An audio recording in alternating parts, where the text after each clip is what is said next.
जीवन है। बहुत अच्छे व्यक्तित्व के धनी आदमी है, बहुत नॉलेज उनके पास है और बहुत अच्छे तरीके से इस बिजनेस को बिल्ड कर रहे हैं। बहुत सिस्टमेटिक बिजनेस को बिल्ड कर रहे हैं, अपने टीम को लेकर के बहुत आगे बढ़ रहे हैं। तो मैं आप सबके वार्म वेलकम के बीच में इनवाइट करता हूं, बाकी वो अपने बारे में खुद बताएंगे। आदरणीय Vijay Vijay Chawla ji, please come on the screen अपनी शानदार स्टोरी को लेकर के। विजय चावला सर, स्वागत है आपका। Thank you sir, thank you Pathak sir, प्रणाम sir. Welcome sir, welcome welcome. जी जी, बहुत बहुत धन्यवाद सर। सबसे पहले मैं श्रीमान राकेश शर्मा जी को प्रणाम करता हूं, श्रीमान प्रमोद गुलाटी सर को, श्रीमान शैलेंद्र कुमार धिंगरा सर को और श्री सुरेश यादव सर को प्रणाम करता हूं। और साथ ही मेरे मेंटर, मेरे अपलाइन, मेरे कोच, बिजनेस कोच, परम आदरणीय परम श्रद्धेय श्री अनिल कुमार रंजन सर को प्रणाम करता हूं। और पोर्टल पे उपस्थित सभी इन ऊर्जावान स्फूर्तिवान सभी साथियों को मैं नमन करता हूं, प्रणाम करता हूं। दोस्तों, परिचय की कड़ी में नाम मेरा विजय चावला और रहने वाला उत्तर प्रदेश के आजमगढ़ जनपद के विकास खंड बिलरियागंज, तहसील सकड़ी की ग्राम पंचायत जोलापुर से बिलोंग करता हूं। और पेशे से, जैसा कि अभी आदरणीय पाठक सर ने बताया, कि गवर्नमेंट एम्प्लॉय हूं। वैसे मेरी पैदाइश दोस्तों या जन्म स्थान कहा जाए तो मैं लखनऊ में पैदा हुआ, वहीं मेरी शिक्षा दीक्षा हुई। मेरे पिताजी वहीं पे सेंट्रल गवर्नमेंट में यानी रेलवे में जॉब करते थे। तो हम सारे भाई और बहन लगभग वहीं पढ़ा करते थे। फिर 1990 में वो रिटायर हो गए तो गांव चले आए। और गांव आते समय उन्होंने कहा कि बेटा तुम लोग गांव चलना चाहोगे कि यहीं रहना चाहोगे? और गांव में जाओगे तो वही खेती करनी पड़ेगी, किसी का काम धाम करना पड़ेगा, उससे जाके कहीं जीविका चलेगी। अगर यहाँ रह के पढ़ लिख लोगे तो हो सकता है कुछ लायक बन जाओ। आवाज जा रही सर मेरी, पाठक सर? यस, आ रही है गुरुजी, आ रही, continue. Thank you sir, thank you sir, आ रही सर, आ रही। Thank you, thank you. तो हम 3-4 भाई वहीं रुक गए, यानी हम लोग 4 भाई हैं। सबसे बड़े भाई साहब इस समय अभी 31 मई को रिटायर हुए हैं, एमटीएनएल में टेक्निकल सुपरवाइजर है। और उनसे छोटे जो हैं वो दांत के डॉक्टर हैं, जो खुद की प्रैक्टिस है उनकी लखनऊ में ही, वो लखनऊ में ही सेटल हैं। और बड़े भाई साहब दिल्ली में। तीसरे नंबर पे मैं आता हूं दोस्तों, जो आपके सामने हूं। और सबसे छोटा भाई प्रेजेंटली मऊ में, मधुबन के पास फतेहपुर मंडावा ब्लॉक है, ये सीएससी है, वहीं पे हैं, चिकित्सा अधिकारी हैं। तो मैं बात कर रहा था जो पढ़ाई लिखाई के दौरान ही, पढ़ाई लिखाई मेरी बहुत अच्छी नहीं थी दोस्तों, लेकिन बाकी सब भाइयों की अपेक्षा मैं पढ़ने में कमजोर था। और 1990 में जब पिताजी रिटायर होके चले आए तो जिम्मेदारियां थोड़ा सा हम तीनों भाइयों की बढ़ गई कि हम लोग पढ़ेंगे लिखेंगे कैसे, क्योंकि उस समय इनकम कम होती थी। पिताजी पेंशन के सहारे जो है यहाँ घर चलाते, वो घर चले आए यानी अपने पैतृक निवास आजमगढ़, और हम लोग वहीं थे। तो हम लोग ट्यूशन वगैरह पढ़ाते थे और खुद भी पढ़ते थे। और फिर उससे भी काम नहीं चल पा रहा था तो कुछ मैंने फिर प्राइवेट जॉब करना यानी फैक्ट्री में या कंपनी में काम करना और पैसे कमाना भी सीखा, और ये काम करता रहा। फिर 1994 में मैंने वो शहर छोड़ दिया, कमाने के लिहाज से ही शहर छोड़ दिया। फिर दिल्ली में शिफ्ट हो गया। दिल्ली के बाद फिर मुंबई चला गया। फिर 1998 में पिताजी एक्सपायर कर गए। सन 2000 में मेरी शादी हो गई, जिम्मेदारियां और बढ़ गई। मेरे बड़े भाइयों ने मिलकर मेरी शादी कर दी और जिम्मेदारियां बढ़ गई। सन 2000 के बाद फिर मैं मुंबई चला गया, क्योंकि अभी तो अकेला था, काम चल जाता था। लेकिन अब 2 हो गए तो काम चलना थोड़ा मुश्किल हो गया। और हालांकि माताजी, पिताजी के बाद माताजी पेंशन पाती थी, लेकिन मुझे लगा कि नहीं, मुझे भी कुछ करना चाहिए। तो मैं मुंबई चला गया। पैसे कमाता था लेकिन पैसे की वैल्यू नहीं समझता था, ना समय की वैल्यू समझता था। तो जब बॉम्बे चला गया तो बॉम्बे, वहाँ मेरी बड़ी बहन रहती हैं जो मेरी माँ के समान हैं, और उन्होंने मुझे पाला पोसा भी है। तो बहुत कुछ समझाया मुझे उन्होंने, पैसों के बारे में भी समझाया, समय के बारे में भी समझाया। तो मुझे थोड़ा समझ आई वहां पे, और मैंने वहां भी एक काम सीखा। काम मैंने कई सीखे, जैसे पेंटिंग का काम हो और माइक्रो आर्टिस्ट का काम हो। वहाँ माइक्रो आर्टिस्ट का काम करना शुरू किया। तो माइक्रो आर्टिस्ट का जब काम कर रहा था तो वहाँ दोस्तों मान सम्मान और पैसा दोनों चीजें मिल रही थी। यानी मैं, मेरे सामने आफताब शिवदासनी हो चाहे ओमपुरी हो, एक्टर, ऐसे ऐसे लोग मेरे पास आते थे, और वो माइक्रो आर्टिस्ट का जो काम करता था, यानी name on the grain of rice, चावल के दाने पे नाम लिखने का जो काम करता था, उसमें मुझे पैसा और सम्मान दोनों मिलता था। वहीं से मेरा नाम जो है विजय चावला पड़ गया, चावला के नाम से ही मशहूर हुआ। फिर पैसे कमाते कमाते सन 2005 में मैं गांव आया। गांव पिताजी के समय ही घर बना हुआ था, तो काफी जर्जर हो चुका था। भाइयों ने सलाह मशवरा किया तो घर बनवा देना चाहिए, क्योंकि छोटे भाई की भी शादी वगैरह करनी है। और उस समय छोटे भाई हमारे आगरा से एमबीबीएस कर रहे थे 2003 से। तो वहां फिर शादी करने के लिए घर मकान बनवाना, उसे फिर से तोड़वा के बनवाना था। मैं उसे तोड़वा के बनवा रहा था कि 2006 में मेरी माता जी एक्सपायर कर गई। अब मेरी सारी जिम्मेदारियां मेरे ऊपर आ गई। गांव में मेरी मिसेज और मेरी माँ ही रहती थी, तो माँ जब चली गई तो सारी जिम्मेदारियां मेरे ऊपर आ गई, और सारे भाई साहब छोटे हों चाहे बड़े अलग अलग जगहों पे सेटल थे। तो छोटा भाई पढ़ ही रहा था। फिर जिम्मेदारी जब अपने ऊपर आ गई तो मैं यहाँ गांव में ही सेट हो गया, सेट होना पड़ा साहब। जबकि मुंबई में ठीक ठाक चल रहा था, लेकिन जब गांव में सेट हो गया तो मैं पैसों की क्राइसिस को मैं समझने लगा। हालांकि बड़े भाई साहब वगैरह लोग मदद करते थे, लेकिन कहा जाता है ना, गलत रास्ते, गलत लोग, गलत परिस्थितियां और गलत अनुभव जरूरी है साहब। यही हमें सिखाते हैं कि हमारे लिए सही क्या है। और पढ़ने में मैं हालांकि कमजोर था, लेकिन बाकी भाई लोग पढ़ने में ठीक थे, इसलिए उन्होंने एक मुकाम हासिल किया। लेकिन मुझे लगता है कि व्यवहारिक विवेक का होना शिक्षित होने से 1000 गुना बेहतर है।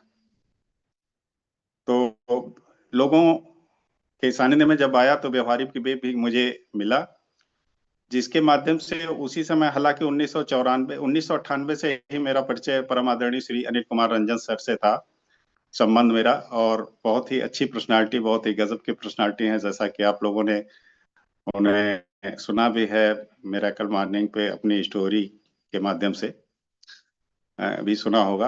और बहुत शानदार पर्सनालिटी है, मैं बड़ा ही प्रभावित होता हूँ उनसे। हालांकि इस तरीके की कोई बात नहीं थी, ना मेरा उन्होंने कोई बीमा किया था ना कुछ, लेकिन संबंध बड़े अच्छे थे।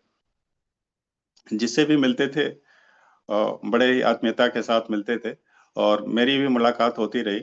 फिर उन्होंने एक बार जो है इसी आरसीएम बिजनेस के बारे में बताया।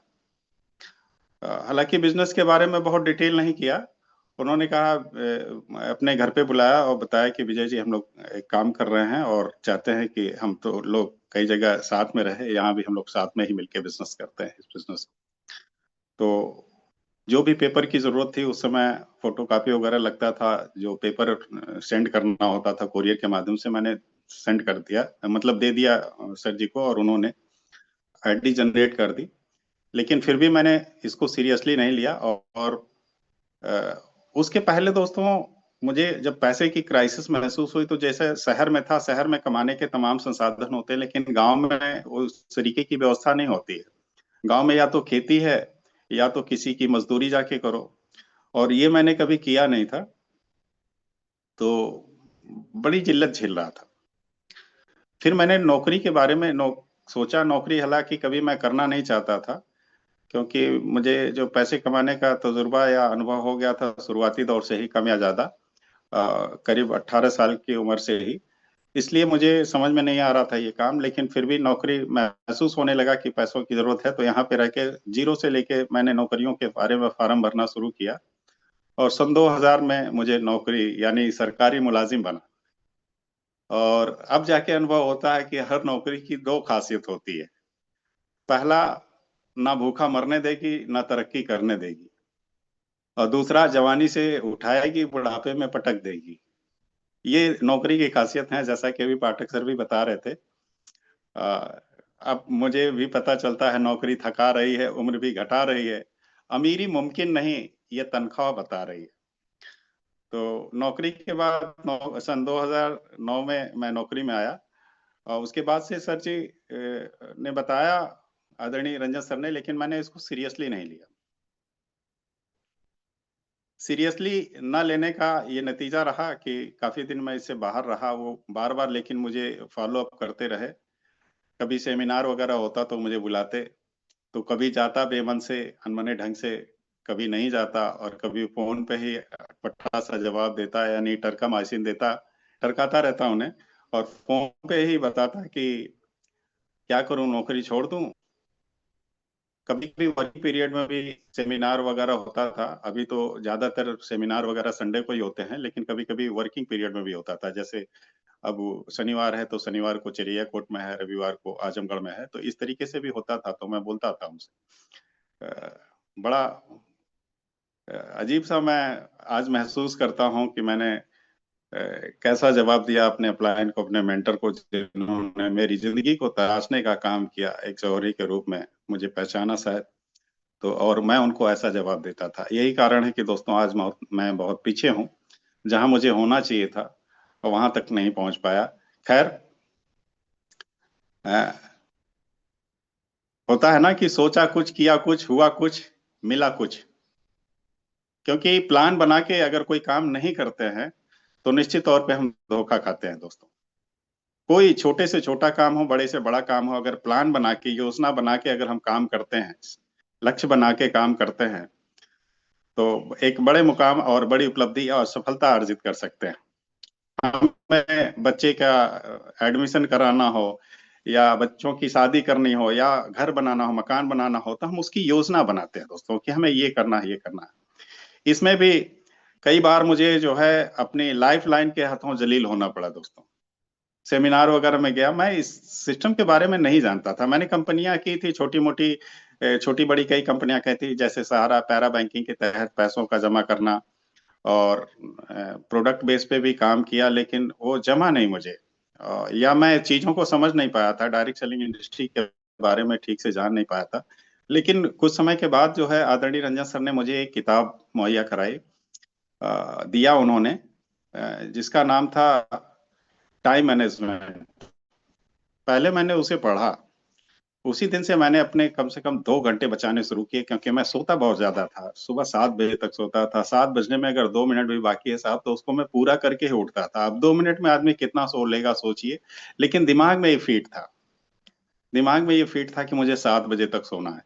लेकिन जब वो, जिस दिन से वो किताब पढ़ा था, मैंने 5 बजे उठना शुरू किया। फिर उसके बाद सेमिनार वगैरह और ओपन मीटिंग में मुलाकात हुई आदरणीय श्री सुरेश यादव सर से, जो गजब की पर्सनालिटी हैं, गजब का नॉलेज रखते हैं साहब। अथाह सागर है उनके नॉलेज का उनके पास। और उन्होंने इस इंडस्ट्री के बारे में बहुत कुछ जानकारी दी, और कुछ किताबों के बारे में उन्होंने भी बताया, जैसे लोक व्यवहार। और एक किताब उन्होंने बताई थी उस दौरान, दीपक बजाज जी की किताब, बनिए नेटवर्क मार्केटिंग मिलेनिया। उस किताब ने भी साहब मेरे जीवन में काफी परिवर्तन किया, और मैंने इसके बारे में ठीक से जानना शुरू किया। फिर सेमिनारों वगैरह में जाता था, तो और जो ओपन मीटिंग होती थी या सेलिब्रेशन वगैरह होता था, तो उसमें बिगनर, स्टार्टर, ओपनर ये सब कहा करते थे। मेरी लेकिन समझ में नहीं आता था। एक बार मिशन मार्च के दौर चल रहा था, उस समय काफी ऑफर आए हुए थे आदरणीय शैलेंद्र ढींगरा सर की तरफ से। तो उन्होंने एक पंपलेट बंटवाया था। उस पंपलेट में एक तरफ ऑफर था, दूसरी तरफ जो है ये पिन लेवल का स्लैब था, पिन लेवल का स्लैब था, इनकम का स्लैब था, ये सारी चीजें थी। तब मुझे समझ में आया बिगनर, स्टार्टर, और ये कैसे कैसे अचीव करते हैं, इनकी इनकम कितनी होती है।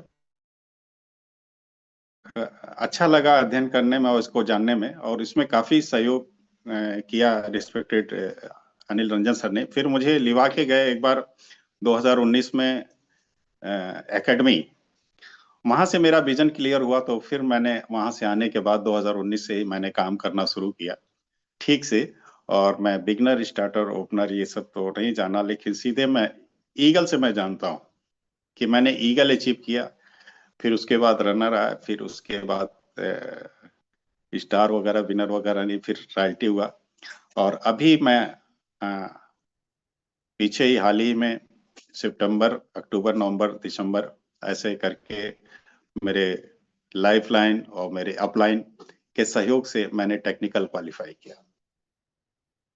ये मेरा सफर रहा इसमें। और ये आरसीएम बिजनेस दोस्तों बताया जाए तो जब मैंने इसको सीरियसली लिया तब ये जान पाया। लेकिन हाँ, इसके पहले इसमें पैसे का महत्व और समय का महत्व, एक 2019 में जब गया था तो एक कदम सिंह राठी साहब थे, उन्होंने एक बात कही थी, वो बात मुझे बड़ी अच्छी लगी। इस डायरेक्ट सेलिंग इंडस्ट्री में हर एक व्यक्ति को 2 से 3 साल के लिए आना चाहिए, क्योंकि इसमें जो है पर्सनालिटी डेवलप भी होती है। तो मुझे ये बात बड़ी अच्छी लगी। वरना पैसे कमाने के लिए तो बोलते हैं ना कि तरक्की की फसल हम भी काट लेते, थोड़े से तलवे अगर हम भी चाट लेते। बड़ा मतलब कुछ लोग अलग फील कर रहे होंगे, और ये लखनऊ में पैदा हुआ इस बात का नतीजा हो थोड़ा सा कुछ ऐसे अंदाज में। लेकिन अमीर बन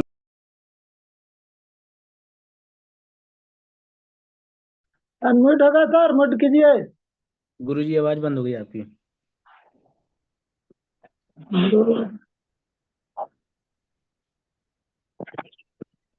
चलिए, सर का टाइम भी ओवर हो चुका है। धन्यवाद सर, बहुत शानदार स्टोरी रही विजय चावला सर की, और बहुत कुछ सीखने को मिला सर से।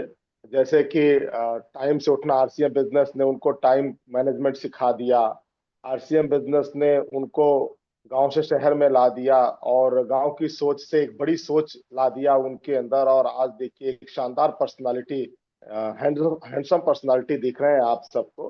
तो ये आरसीएम की देन है साथियों, और आरसीएम ऐसे ही बदल देता है आप सबको, हम सबको। तो आइए आज की इस मीटिंग के हम लोग साथियों दूसरे पड़ाव पे चलते हैं, जहां पर कि हम जो हमारे पास प्रोडक्ट्स हैं उसकी ट्रेनिंग लेते हैं साथियों, और खास करके ऐसे प्रोडक्ट्स जो कि वैल्यू जनरेटिंग प्रोडक्ट